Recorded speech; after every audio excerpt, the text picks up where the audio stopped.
qui respire. Fais un petit exercice. Respire que tu respires. Au paiement, tu respires. Alors la Bible dit que tu es le bon candidat pour louer le Seigneur. Toi, dans le paiement, toi, dans la vie, toi, dans la santé. Ah, tout le sens en même temps.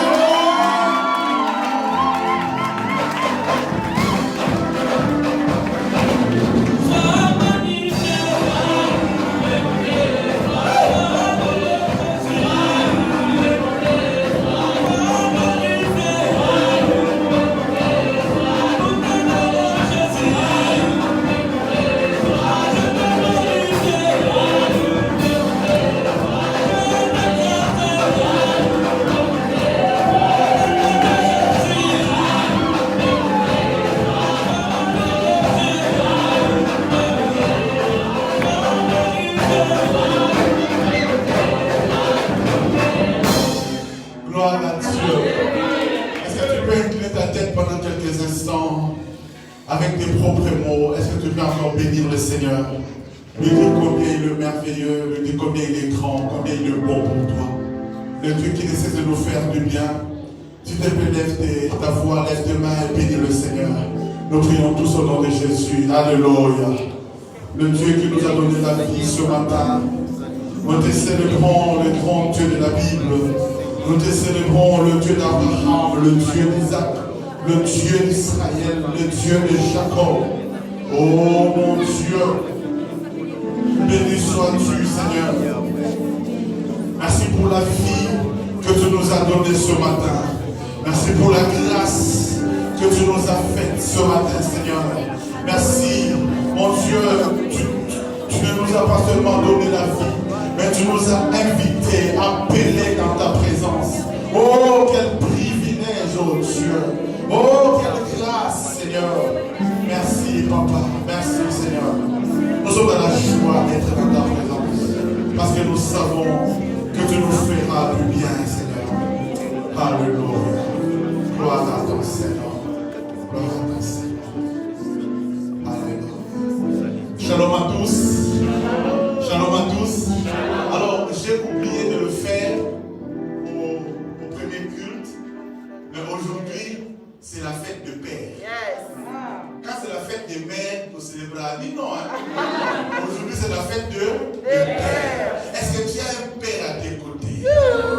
Si tu as un Père à tes côtés, malgré les confinements, je t'autorise. Embrasse-les un peu. Bonne fête de Père. Oh, fais ça bien.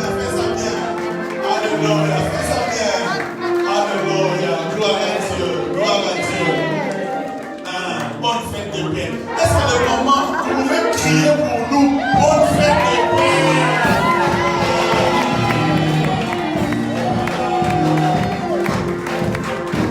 Gloire à Dieu, gloire à Dieu. Que le Seigneur soit loué. Nous sommes vraiment dans la joie d'être là. En ce dimanche 21 juin 2020, la fête de Père, nous bénissons Dieu. Amen. Merci beaucoup, Coral. Que le Seigneur vous bénisse abondamment. Alors je vais profiter du fait que nous sommes debout pour lire la parole. Je nous invite à lire le psaume 23, le psaume chapitre 23, un texte que nous connaissons déjà, en tout cas que certains d'entre nous ont déjà entendu parler. Mais ce matin, je crois que Dieu va encore nous parler par rapport à ce texte. Je suis dans le psaume chapitre 23. Nous lisons du premier verset jusqu'au verset 6e. Psaume 23, 1 à 6. Nous lisons au nom de Jésus. La Bible déclare, cantique de David, l'Éternel est mon berger. Est-ce que quelqu'un peut répéter après moi, l'Éternel est mon berger? L'Éternel est mon berger. Non, dis ça bien, non, l'Éternel est mon berger. Alors, je sais que, il se peut que tu n'as jamais prêché, mais aujourd'hui tu peux prêcher avec moi. Hein? Ça dit, fais comme si tu prêchais. Tu dis, l'Éternel est mon berger. Comment? L'Éternel est mon berger. Maintenant, tu regardes ton voisin comme si tu le prêchais et tu lui dis, l'Éternel est mon berger. Comment? Alléluia. C'est ça le terme de ce matin. Je ne manquerai de rien. Lis avec moi. Il me fait reposer dans des verts pâturages. Il me dirige près des eaux paisibles. Il restaure mon âme. Il me conduit dans les sentiers de la justice à cause de son nom. Quand je marche dans la vallée de l'ombre de la mort, je ne crains aucun mal, car tu y es avec moi. Ta houlette et ton bâton m'assurent. Tu dresses devant moi une table en face de mes adversaires. Tu oins d'huile ma tête et ma coupe de mort. Oui, le bonheur et la grâce m'accompagneront tous les jours de ma vie et j'habiterai dans la maison de l'Éternel jusqu'à la fin de mes jours. Est-ce qu'il y a quelqu'un qui peut acclamer le Seigneur juste pour cette lecture qui est bénissante? Alléluia. Seigneur, je te rends grâce pour ce message que tu as déposé dans mon cœur. Seigneur, aussi bien que tu nous as bénis au premier culte, je te prie, Seigneur, bénis-nous encore durant ce deuxième culte. Parle à quelqu'un, Seigneur, que nos cœurs soient dans la joie d'écouter ta parole. Merci pour le service des anges au milieu de nous. Glorifie le nom de Jésus en ce matin. Au nom de Jésus-Christ, nous avons ainsi prié. Amen. Amen. Amen. Que Dieu nous bénisse. Merci de prendre place. Je suis vraiment dans la joie de vous retrouver encore. Je ne sais pas s'il faut dire ce matin ou ce midi. Bon, disons ce midi, parce qu'il est déjà midi et demi. Hein? Je suis vraiment dans la joie de nous retrouver. Et je crois de tout mon cœur que le Seigneur nous bénira encore en ce midi. Amen. Amen. Alors aide-moi à prêcher. Regarde ton voisin qui pose la question. Tout va bien? Amen. Est-ce qu'il a répondu? Pose encore la question. Est-ce que tout va bien? Dieu nous fera du bien ce matin. Alléluia. Alors, depuis quelques temps, nous sommes en train de parler sur le nom de Dieu. Parce que nous avons dit ceci, que nous devons connaître Dieu. La Bible déclare, ceux du peuple qui connaîtront leur Dieu agiront avec fermeté. Quand tu connais Dieu, tu sais aussi comment agir. Est-ce que je parle à quelqu'un ce matin?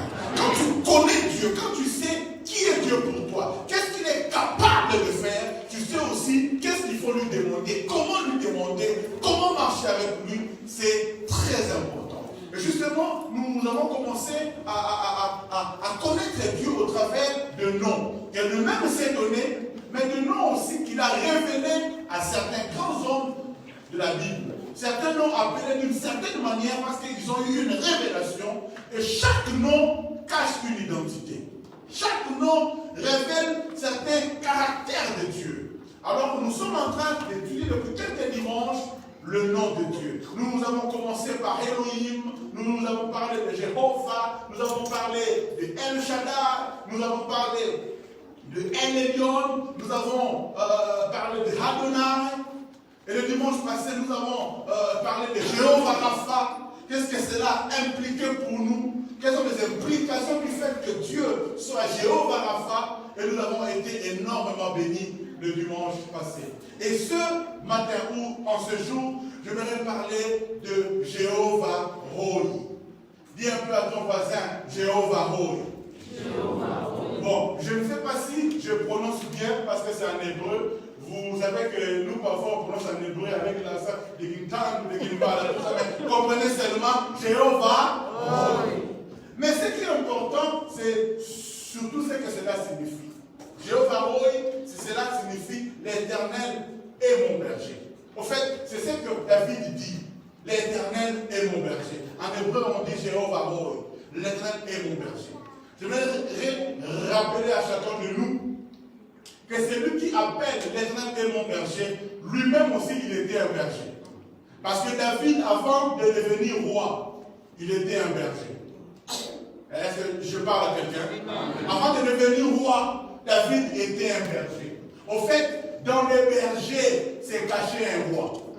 Voilà pourquoi je vais dire à quelqu'un ce matin, ou ce midi, ou à ce jour, comme vous voulez. Yaya, ce que vous êtes aujourd'hui ne définit pas forcément ce que vous deviendrez demain. Parce que dans un berger peut se cacher un roi. Est-ce que je parle dans l'église? Je dis, dans le berger peut se cacher un roi. Alléluia. C'est lui qui dit, l'Éternel est mon berger. Au fait, c'est cacher un roi. Il est devenu un roi, mais il a réalisé que ce que je suis devenu, en réalité, c'est parce que l'Éternel était mon berger. Lui-même, il était un berger. Il a vu comment est-ce qu'il faisait avec le brebis. Et il a réalisé que ce que je faisais avec le brebis, c'est justement ce que l'Éternel fait avec moi. Yaya, ce que tu es aujourd'hui ne dit en rien ce que tu seras demain. Vous savez, ce que j'aime avec Dieu, c'est que tu peux commencer timidement, mais tu ne sais pas que tu as un avenir glorieux. Est-ce que je parle à quelqu'un ce matin? Tu peux commencer timidement. Je te rappelle que Jésus que nous célébrons comme le roi des rois, comme le Seigneur des seigneurs, il est né dans une étable. Il est né dans un mangeoire d'animaux. Là où les animaux mangent, dans une étable, c'est là où le roi des rois est né. Mais là où tu es né, ne définit en rien là où tu mourras. Là où tu es né, tu peux être né, tu peux avoir comme origine une famille modeste, plus que même modeste. Mais en toi peut se cacher le sauveur de l'humanité. En toi peut se cacher l'héros de la famille. En toi peut se cacher l'héros d'une nation. Mais tu es né dans une famille modeste. J'ai regardé un documentaire hier ou avant-hier. On me parlait de présidents qui ont régné dans le pays mais qui n'ont jamais étudié. Ils n'ont même pas eu un diplôme. Mais des illettrés, ils sont devenus des présidents. D'ailleurs, Dieu continue à agir encore. Il y a encore des Joseph aujourd'hui. De la prison à la primature. Ça existe. Amen. Alléluia. Que Dieu fasse un miracle pour toi. Amen. Je disais que Dieu fasse un miracle pour toi. C'est-à-dire cet homme David qui est devenu roi. C'est lui qui appelle l'Éternel et mon berger.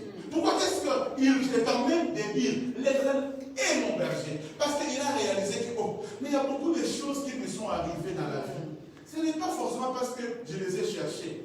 Parce que l'Éternel les a préparés pour moi. Parce que je te rappelle que la brebis ne se préoccupe pas de ce qu'il doit manger ou de ce qu'il ne doit pas manger. C'est lui qui se préoccupe des choses de brebis, c'est le berger. Est-ce que je parle à quelqu'un? La brebis n'a pas à se préoccuper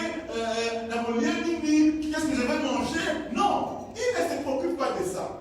C'est le berger qui se préoccupe de ça. Il cherche qu'est-ce que la brebis va manger, où est-ce qu'ils vont manger. Aujourd'hui, où est-ce que je vais les amener paître? C'est le berger qui se préoccupe de ça. Et quelque part, j'imagine que David a réalisé même, mais moi je n'ai jamais cherché la royauté. Est-ce que vous savez que David n'a jamais cherché la royauté? Mais c'est la royauté qui est venue vers David. David n'a jamais cherché à être roi. Mais Dieu a dit, c'est toi qui deviendras roi. C'est la royauté qui est venue vers David. J'aimerais dire à quelqu'un ce matin, je ne sais pas à qui je parle, mais je suis en train de dire à quelqu'un, je prophétise sur ta vie, que la royauté viendra te chercher. Amen. Il y a des choses que les autres cherchent. Ils cherchent Mukanda, ils cherchent le papier, ils cherchent le mariage, ils cherchent l'argent. Mais il y a des gens qui restent tranquilles et l'argent vient les chercher.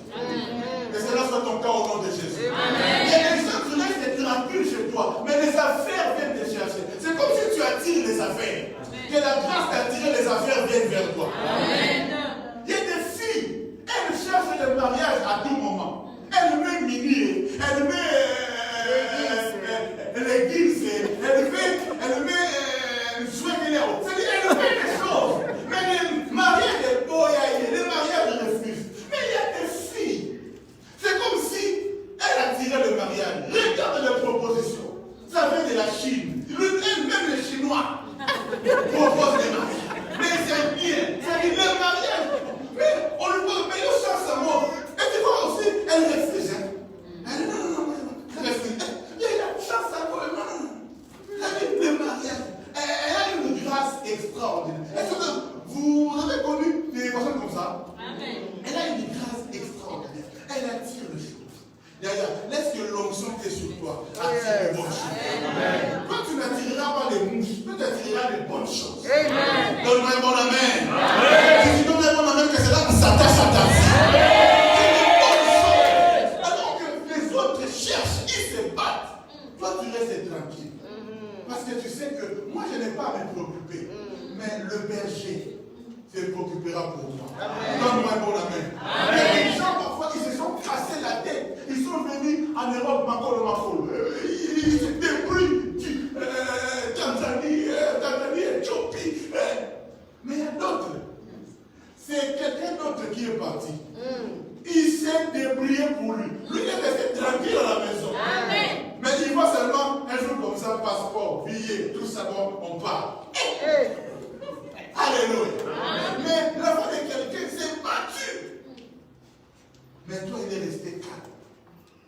Parce qu'il y a des grâces comme ça.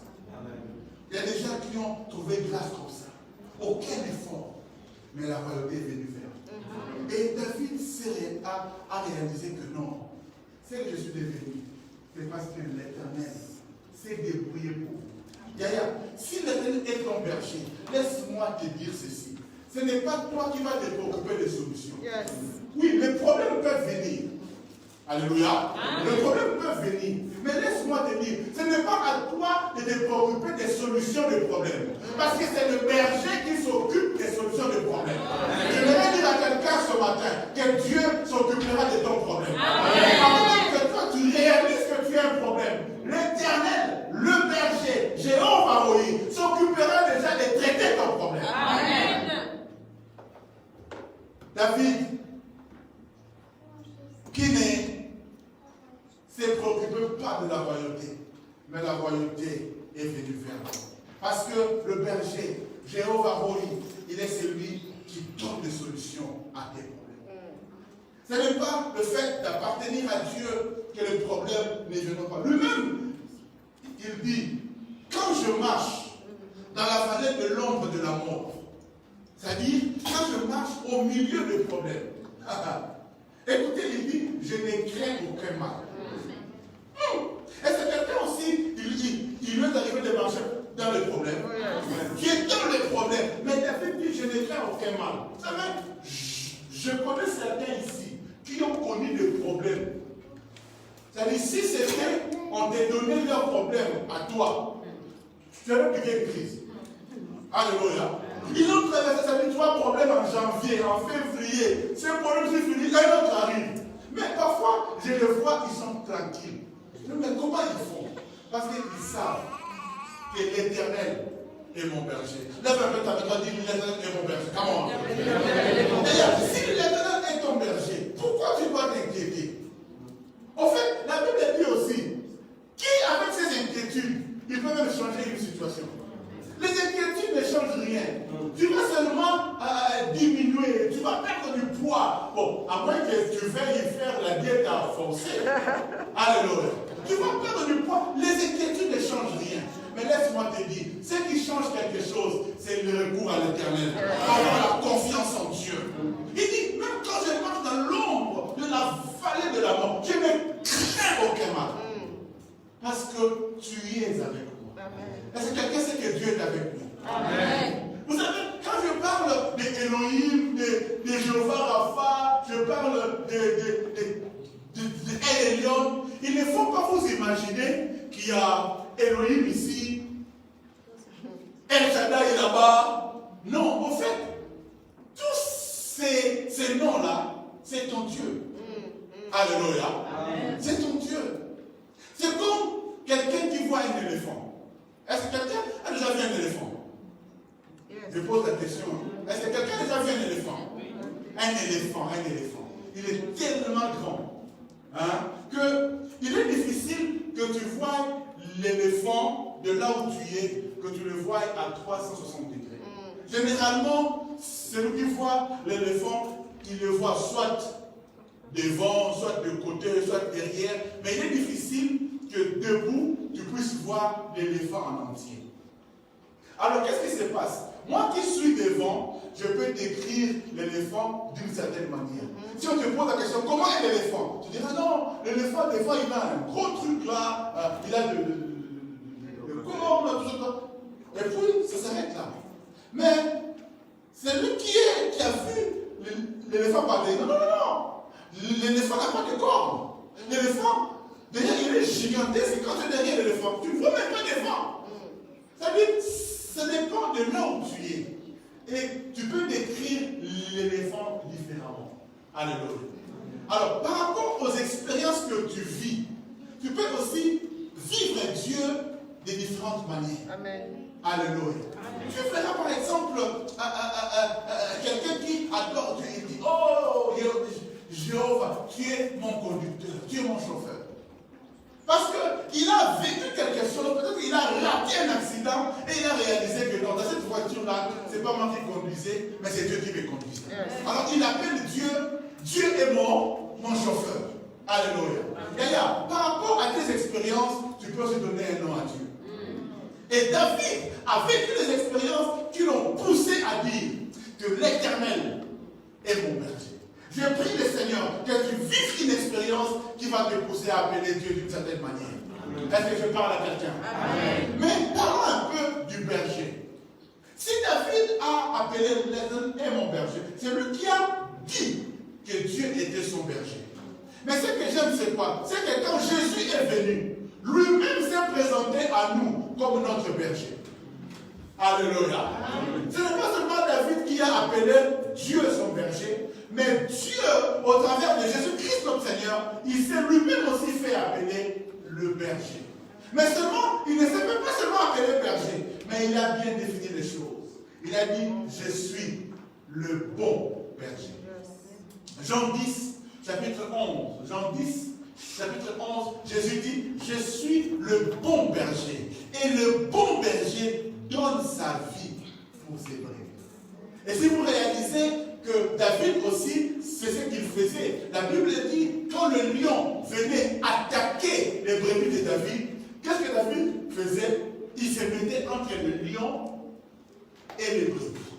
Il dit au lion, si tu veux les manger, tu dois d'abord les manger moi.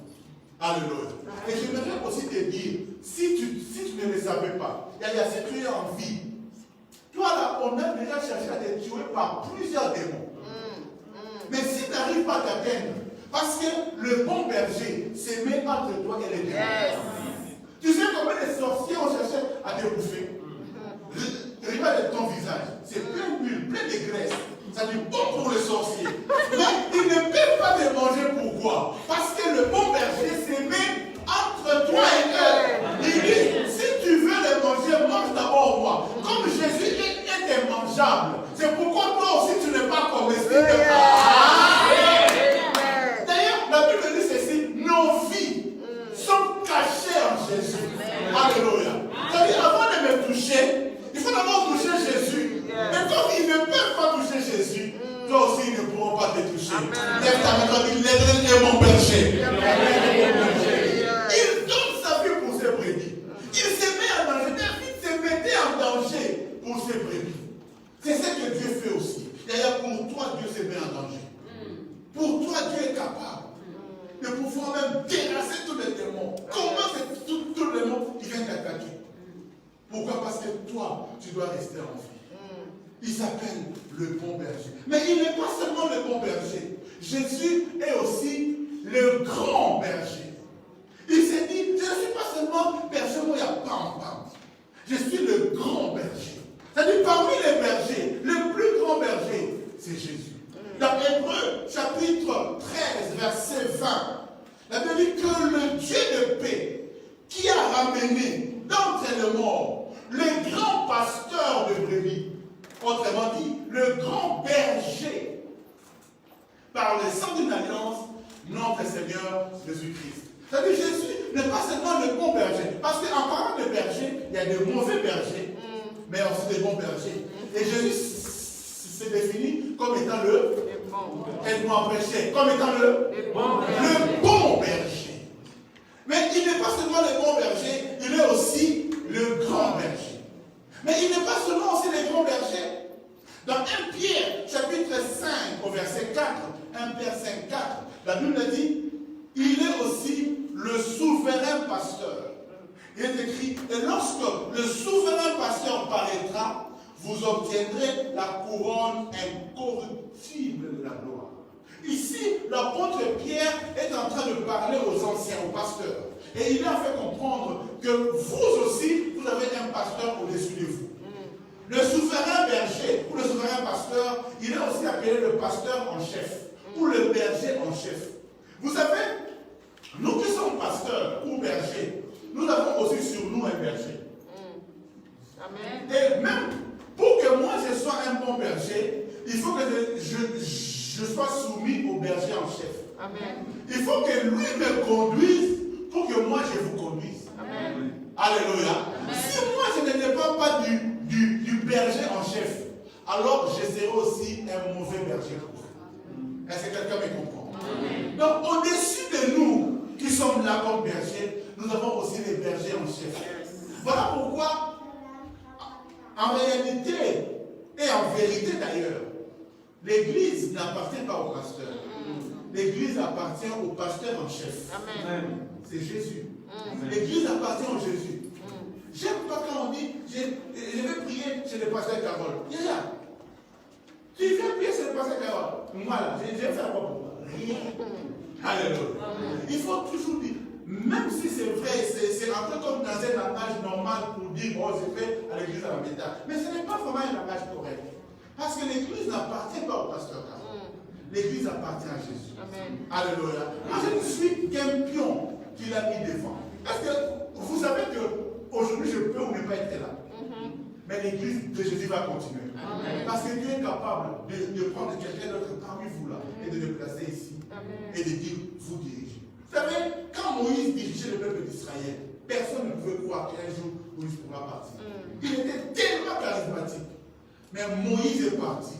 Et Dieu a dit, Josué, prends sa place. Josué, Dieu lui dit, prends courage. Je serai avec toi comme il est avec nous. Amen. Amen. Et Dieu, vous savez, le plus grand signe qui a confirmé que Moïse venait de Dieu, c'était l'ouverture de la mer rouge. Quand la mer rouge s'est séparée, paf! Vous avez dit non, vous avez tu es de Dieu. Alors Dieu aussi, pour confirmer Josué, il a fait aussi ouvrir, non pas la mer rouge parce qu'il ne pouvait plus retourner à l'Égypte, mais il a ouvert le Jourdain. Jourdain, paf! Anaki, Ananda, toi! Et tout le monde a compris. Il est aussi de Dieu. Amen. Si Dieu veut te confirmer, il va te confirmer. Et Josué, il n'était que serviteur de Moïse. Mais dans les serviteurs de Moïse, peut se cacher aussi celui qui vous fera arriver à la terre promise.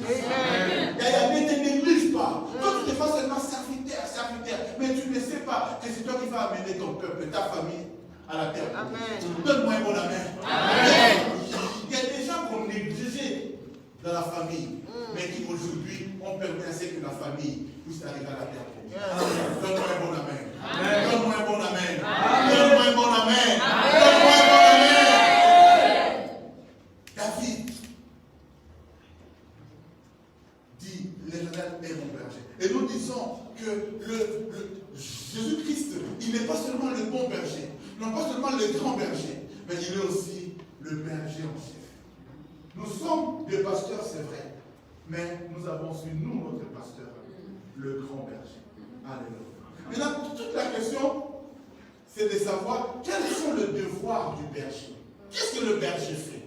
Parce que si David dit, l'Éternel est mon berger, alors qu'est-ce que l'Éternel fait? Qu'est-ce que le berger fait? Qu'est-ce que Jéhovah Rohi fait? Alors, laisse-moi te dire ceci. Le premier devoir du berger, c'est d'abord de protéger ton âme. David dit au psaume 23, l'Éternel est mon berger. Je ne manquerai de rien. Il me fait reposer dans des verts pâturages. Il me dirige près des eaux paisibles. Il restaure ma âme. Je vais parler un peu plus tard sur le fait de se reposer, d'être dirigé par le berger. Mais permettez-moi de parler d'abord du fait de garder l'âme. Dans Hébreux 13, verset 17, la Bible dit, obéissez à vos conducteurs et ayez pour eux de la déférence, car ils veillent sur vos âmes, devant en rendre compte. Qu'il en soit ainsi afin qu'il les fasse avec joie et non en gémissant, ce qui ne vous serait d'aucun avantage. L'apôtre dit ici dans le livre des Hébreux, il dit obéissez à vos conducteurs et ayez pour eux de la déférence, du respect, car ils veillent sur vos âmes. Si il est vrai que l'apôtre parlait aux conducteurs, aux bergers physiques, mais je vous ai dit ici que nous n'avons pas seulement un berger physique qui est rejeté par le pasteur, le prophète, tout ça, mais nous avons aussi notre pasteur à nous, notre berger à nous, qui est qui? L'Éternel, Jésus. Et qu'est-ce que Jésus fait? Il veille aussi sur nos âmes. Yaya, si tu es encore en vie là, c'est parce que Jésus veille sur ton âme. Parce que, quoique le pasteur physique peut avoir une bonne volonté, mais il est aussi limité. Mais celui qui n'est pas limité, c'est Jésus. Alors, retiens toujours que, oui, j'ai un pasteur qui s'appelle Carole Miché. Mais au-delà de Carole Miché, j'ai mon vrai pasteur à moi qui s'appelle Jésus. Amen.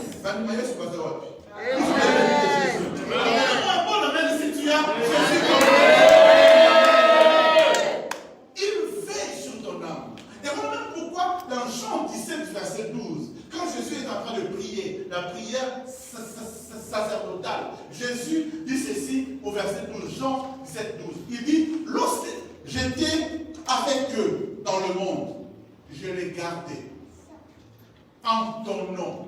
Écoutez, il dit, j'ai gardé ce que tu m'as donné.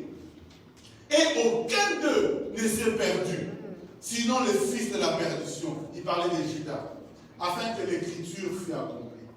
C'est-à-dire, quand Jésus était là, il rendait compte à Dieu. Parce que je vous rappelle que nous aussi, comme pasteurs, nous allons rendre compte à Dieu. Amen. Nous aussi, comme pasteurs, vous savez, le fait d'être pasteur, ce n'est pas seulement un privilège, mais c'est aussi une responsabilité. Parce que Dieu te posera la question. Miché, je t'ai donné Francine, où est-ce qu'elle est? Je ne peux pas répondre comme Caïn. Seigneur, est-ce que qui m'a établi garder de mon frère? Non, non. Si tu es pasteur, tu reçois les honneurs. Ok. Mais c'est aussi une responsabilité. Les premiers qui iront en enfer, ce sont les pasteurs.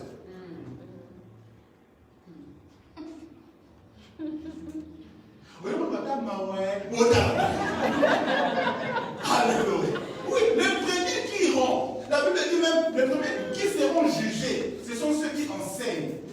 Voilà pourquoi la Bible dit que parmi vous, qu'il n'y a pas beaucoup qui enseignent. Parce que nous qui enseignons là, ce sont nous les premiers qui seront jugés. Parce que vous pourrez dire, je ne savais pas. Mais toi, tu es un enseignant, tu es un prédicateur, tu es censé savoir. Alléluia. Alléluia. Nous rendrons compte. Même Jésus a rendu compte à Dieu. Il dit à Dieu, lorsque j'étais avec eux, je les gardais en ton nom. J'ai gardé ce que tu m'as donné. Ce que tu m'as donné. Je voudrais rappeler que quand les fidèles viennent à l'église, ce n'est pas nous qui les attirons, mais c'est Dieu qui envoie les brebis. Amen. Jésus dit, les brebis que tu m'as donné, si vous êtes là, c'est parce que Dieu vous a amené ici. Ce n'est pas moi qui vous ai attiré, mais c'est Dieu qui vous a envoyé. Donnez-moi un bon amen. Amen. Voilà pourquoi, pasteur, même si tu as 10 000 membres, ne sois pas orgueilleux. Ils ne viennent pas pour toi. C'est parce que Dieu te les a envoyés. Amen. Alors fais attention à chaque âme. Je disais fais attention à chaque âme. Ne néglige pas. Voilà pourquoi moi, je ne néglige pas. Au premier culte, je prêchais comme s'il y avait 10 000 personnes.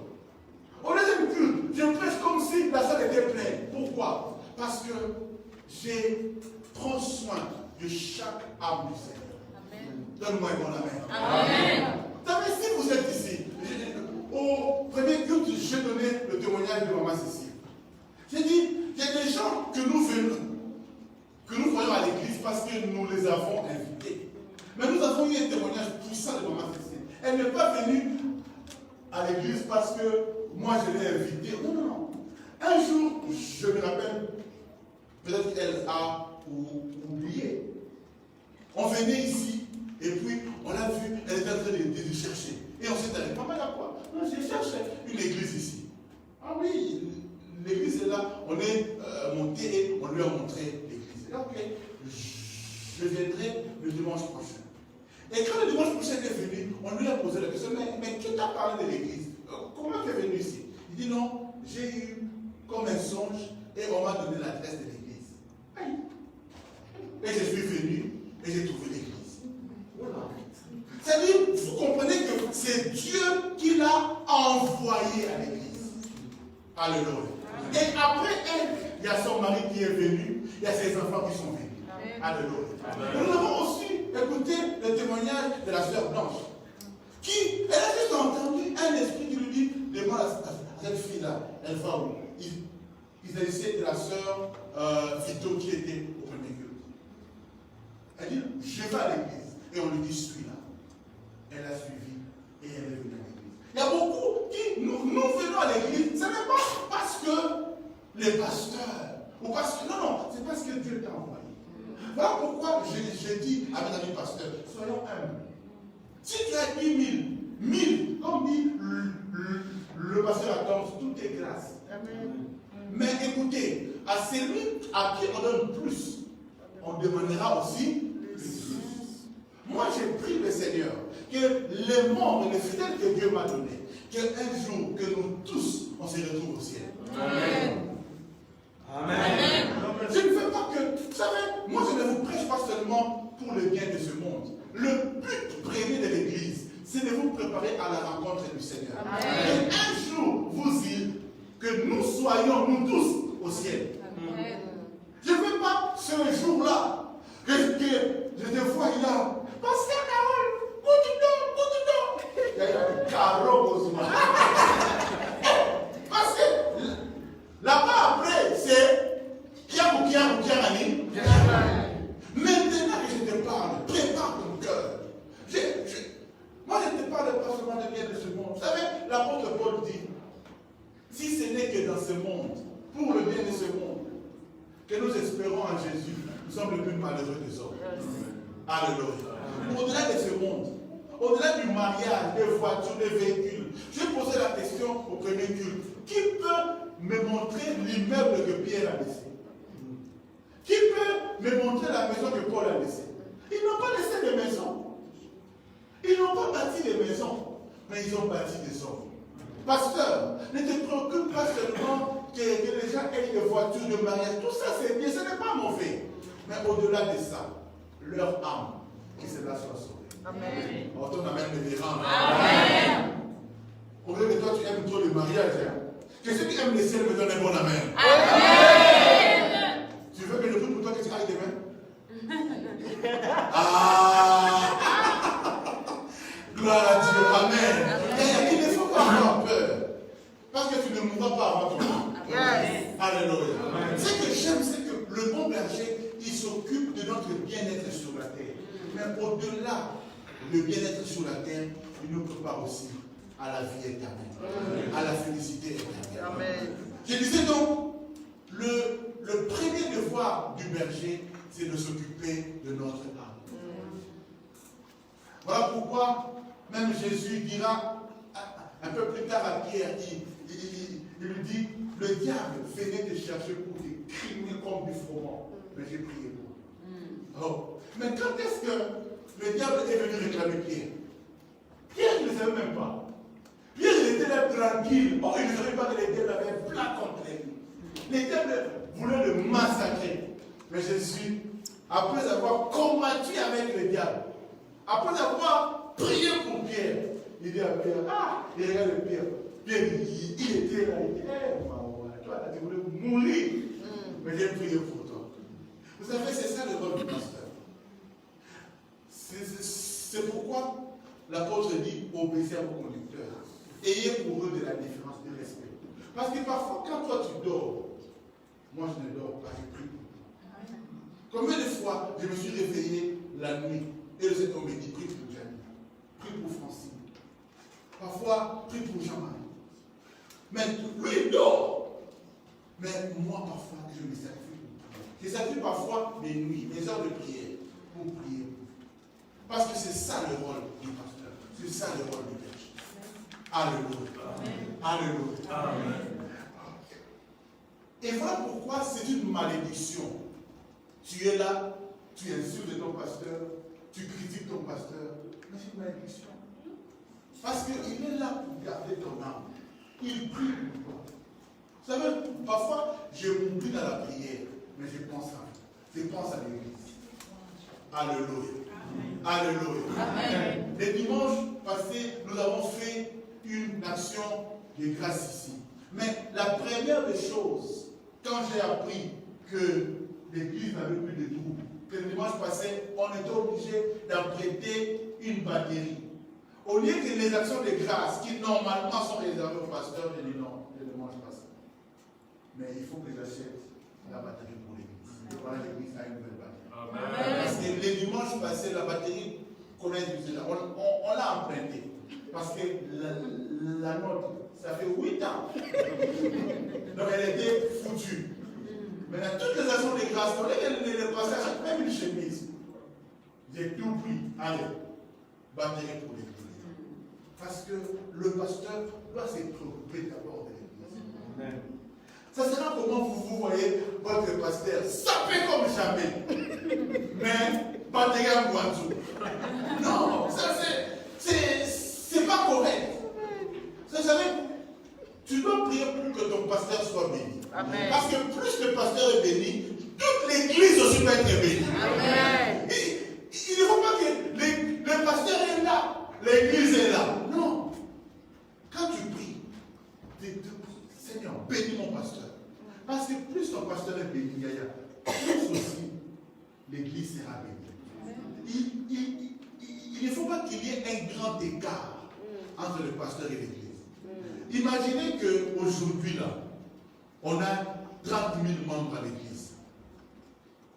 Et que nous avons un commerçant. Mais avant de commencer à vendre hier, mais déjà l'église doit 30 000 clients. Amen. Comment il va mettre là? En fait, plus l'église s'agrandit, plus l'église est bénie. Évidemment que le pasteur est béni, mais chacun de nous aussi. Parce que nous aurons des entrepreneurs à l'église. Et quand quelqu'un cherche un travail, ça c'est même très facile. Parce qu'on dit, oh, mais donne-moi ton CV. Pas plus tard, il y a 2 ou 3 jours, il y a quelqu'un qui m'a appelé. Il me dit, pasteur, on cherche quelqu'un ici pour un travail.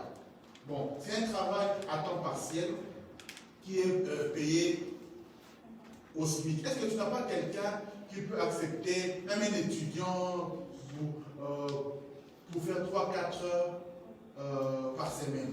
Je dis, mais comment tu as eu mon numéro? Je dis, non, j'ai vu ton numéro sur le site de l'église, alors je vais vous donner ce travail-là à de l'église. Ok. Et comme nous avons des étudiants ici, j'ai appelé 2, 3, 4 étudiants et il y a quelqu'un qui a pris ce travail. Donc l'église est bénie. Quand il ira travailler, la dîme va venir à l'église. Amen. Amen. Amen. Bon, est-ce qu'on appelle ça une église? Bon. Parce que la dîme va revenir à l'église. En fait, quand l'église est bénie, c'est tout le monde qui en profite. Amen. Donne-moi un bon amen. Amen. Jésus dit à Pierre, je prie. C'est ça le rôle du pasteur. Prier pour les hommes. Et Yaya, je peux te dire ceci. L'intercession de ton pasteur peut rater. Parce que je suis un homme. Je peux prier pour toi. Bon, Dieu a béni dans la Clara. Dieu n'écoute pas ma prière en ce jour-là. Ça peut arriver. Mais j'aimerais te rassurer que tu as un pasteur dont son intercession ne rate jamais. Et ton pasteur là, il s'appelle Jésus. Rappelez-vous, dans Jean 11, Jésus dit, je prie seulement pour que ce type-là m'écoute. Mais moi, je sais que tout ce que je te demande, tu me l'accordes. D'ailleurs, tout ce que Jésus demande, il te l'accorde. Dieu accorde cela. Je lève ma main donc que je déclare que Jésus intercède pour toi ce matin. Que tu ne pries pas seul, mais que Jésus prie avec toi. Ton sujet, que cela devienne le sujet de Jésus. Parce que tout ce que Jésus demande, Dieu lui accorde cela. Je prie le Seigneur que Jésus prie avec toi. Parce qu'il est mon berger. Dis encore après moi, Jésus est mon berger. Jésus est mon berger. Le premier rôle du berger, c'est de veiller sur le sabbat. Voilà pourquoi tout ce qu'il fait maintenant, c'est intercéder pour nous. Dans Romains 8, verset 34, la Bible dit en parlant des élus de Dieu, qui les condamnera? Qui les condamnera? Il dit que Christ est mort, bien plus, il est ressuscité. Il est à la droite du Père. Et qu'est-ce qu'il fait? Il intercède pour nous. C'est-à-dire, à la droite du Père, nuit et jour, tout ce que Jésus fait, il dit au Père, papa,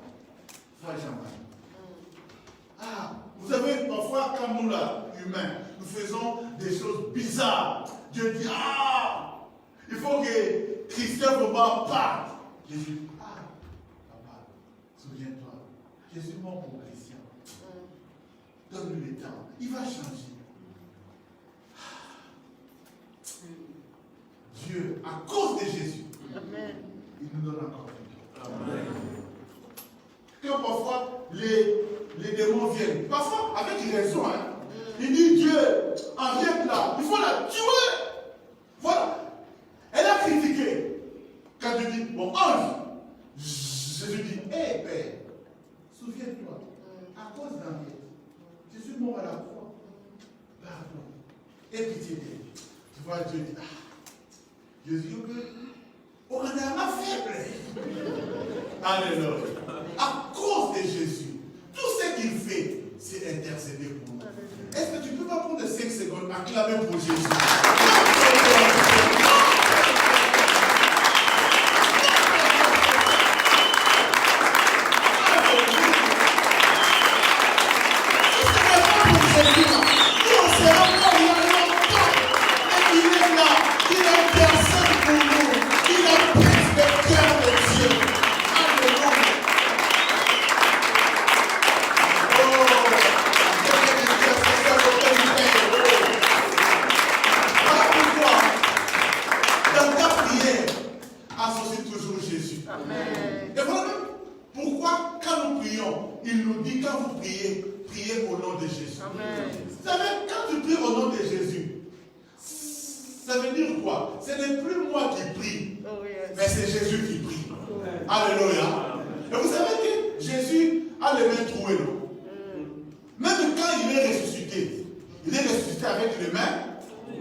Je vais faire une illustration. Lui, il est le père. Isaac, viens, Isaac, s'il te plaît. Isaac, toi tu seras Jésus. Jésus avec des jeans coupés. Bon, Jésus mon père. Amen. Toi tu seras Jésus. Hein? Maintenant, moi je suis celui qui a besoin. Et je me cache devant Jésus. Je viens prier au nom de Jésus. Mais c'est lui qui a la solution, c'est le Père. C'est lui qui a toute la solution. Maintenant, lui, il est Jésus. Et tout ce qu'il demande au Père, le Père le lui accorde. Maintenant, moi, ma vie est cachée en Jésus. Et je viens voir Jésus. Ah, Jésus, j'ai besoin de 100 000 euros. J'ai besoin d'une voiture. Bon, Jésus est au ciel. Il n'a même pas besoin de voiture. Mais moi, sur la terre, j'ai besoin de la voiture. Maintenant, Jésus vient auprès du Père. Il dit, Père, je viens demander une voiture. Et le Père, qui ne refuse rien à Jésus, il prend la voiture, il le donne à Jésus. Mais le problème, c'est quoi? Les mains de Jésus sont trouées. Et moi, je suis juste en bas de Jésus. En fait, tout ce que le Père donne à Jésus, ça tombe chez moi. Et moi, je reçois. Demande toujours au nom de Jésus. Parce que quand tu demandes et que Dieu donne à Jésus, en réalité, toi qui es venu au nom de Jésus, tu es là. Ça tombe et toi tu ramasses. Que Dieu te bénisse. Jésus mon Dieu. Que Dieu te bénisse. Alléluia. En fait, tout ce que nous demandons à Dieu au nom de Jésus, nous les obtenons. Voilà pourquoi la Bible dit, quand tu pries, crois que ce que tu as demandé, tu l'as reçu et tu le verras s'accomplir. Et cette année, c'est l'année de l'accomplissement. Que le bon berger te donne ce que tu demandes. Alléluia. Qu'il intercède pour nous. Alors, à cause du temps, je ne pourrai pas continuer parce qu'il est 12h, il est 13h25. Mais je continuerai à parler du bon berger. Parce qu'il y a tellement de choses que nous devons voir. Vous savez, c'est une grande bénédiction que Jésus soit ton berger. Parce que s'il est ton berger, voilà pourquoi David dit, l'Éternel est mon berger. Je ne manquerai de rien. Mais c'est une grande affirmation. Tu ne manqueras de rien. Est-ce que tu sais ce dont tu auras besoin de bénir? Quels que soient les besoins? Je ne manquerai de... Pourquoi? Parce que tout ce que Jésus demande au Père, Dieu le lui accorde. Vous savez, quand on était enfant, on connaissait les enfants chéris des papas. Hein? Ceux qui ont grandi avec les grandes familles. Vous savez que si nous on va demander là, papa objecte. Papa ne va pas donner. Mais si on a notre petite soeur Blanche, tout ce que Blanche demande à papa, papa donne toujours. Alors, qu'est-ce qu'on fait? On utilise des Blanches. On dit, non, Blanche, toi tu vas pour nous. Papa, tu veux faire ça pour nous? Non, papa. Quand moi je vais là, je n'ai pas d'argent. Mais quand c'est la petite Blanche qui dit, papa, on fait voler les banques, les yaourts. C'est combien? C'est 50 000 francs, non? Non, papa, il donne. Et Jésus, c'est la faiblesse de Dieu. Amen. Jésus, il sait comment toucher le cœur de Dieu. Tout ce qu'il demande au Père, le Père lui accorde. Je prie aujourd'hui que ce ne soit pas toi qui pries, mais que le bon berger prie pour toi. Amen. Lève-toi là où tu es. Acclame le Seigneur pour le bon berger. Acclame le Seigneur pour le bon berger. Oh, je pensais que tu acclamais le bon berger. Je pensais que tu acclamais le bon berger. C'est lui parce que nous avons tout. C'est lui parce que tu obtiendras tout. C'est lui parce que tu ne manqueras de rien. Alléluia. Lève tes mains s'il te plaît là où tu es. J'aimerais juste que tu dises à Dieu, merci parce que tu es mon bon berger.